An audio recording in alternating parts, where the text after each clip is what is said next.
રાજકોટના ઉપલેટાના ડુમિયાણી આઈટીઆઈના સર અને મેડમના ટોર્ચરથી વિદ્યાર્થીએ ફાંસો ખાઈ આપઘાત કરી લેતા ચકચાર મચી જવા પામી હતી।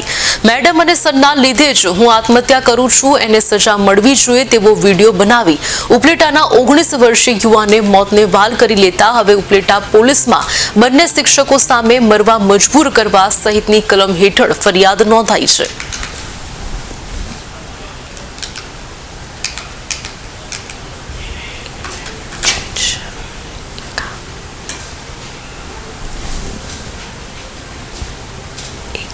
घटना अમને મોબાઈલમાંથી મળ્યું ને ત્યારે ખબર પડી અમને કે હું મારા મેડમને સરની હિસાબે કરું છું અને સજા જરૂર અપાવજો। કારણ શું આવું તે યુવકે આત્મહત્યા કરવી પડી? એના મેડમને સરની હિસાબે, બાકી ઘરનું કોઈ જાતનું કઈ અમને કોઈ આમાં કે મારા મેડમને સરની હિસાબે કરું છું એમ। તમારી માંગ શું છે? મારી માંગ મારા છોકરાને ન્યાય મળવો જોઈએ એમ। આકરામાં આકરી સજા જે છોકરો કહે છે ને એ મારે કરાવવું છે। તારીખ 24 માર્ચના રોજ ઉપલેટા પોલીસ સ્ટેશન ખાતે એફઆઈઆર દાખલ કરવામાં આવી છે, જેમાં એક બાળકે આપઘાત કર્યો હતો। એ પોતે વિડીયો બનાવીને આપઘાત કર્યો છે, જેની તપાસ આજ રોજ મેં સંભાળી છે।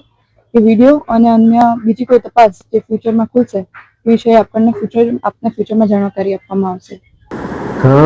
અત્રે આઈટીઆઈમાં વાયરમેન ટ્રેડમાં અભ્યાસ કરતા ધાર્મિકની 5/2 તારીખના જે ઘટના બની છે એમના બાબતમાં અહીંના સ્થાનિક ઉપલેટા પોલીસ સ્ટેશન દ્વારા પણ પૂછતાછ કરવામાં આવેલી હતી। ત્યારે એ ટ્રેડના જે બંને ઇન્સ્ટ્રક્ટરો છે જે તેમને તાલીમ આપી રહ્યા છે વાયરમેનની, એમની પૂછતાછ કરી અને એમના નિવેદન નોંધેલા હતા અને આઈટીઆઈના જે કાંઈ વાયરમેનના રેકોર્ડ્સ હતા એ પીઆઈ શ્રી દ્વારા અત્રેની કચેરીએ પત્ર દ્વારા માગવામાં આવેલા હતા અને તે માહિતી વાયરમેન ટ્રેડના તાલીમાર્થીની હાજરીની માહિતી અને તેમની વિગતો આપણે પીઆઈ શ્રીને પહોંચાડેલી છે। વધુમાં જણાવવાનું કે આઈટીઆઈમાં તાલીમ જે છે એ પ્રેક્ટિકલ સાઇડની તાલીમ હોય છે, એટલે અત્રેની સંસ્થામાં એવું કોઈ માનસિક કે કાંઈ એવું પ્રેશર આપવાનું કંઈ હોતું નથી। આમાં આઈટીઆઈના કલ્ચરમાં પ્રેક્ટિકલ તાલીમ ઉપર ભાર હોય છે, એટલે તાલીમાર્થી સામાન્ય રીતે પ્રેક્ટિકલ તાલીમ કરી અને એમની પૂર્ણ થયે ઘરે જતા હોય છે।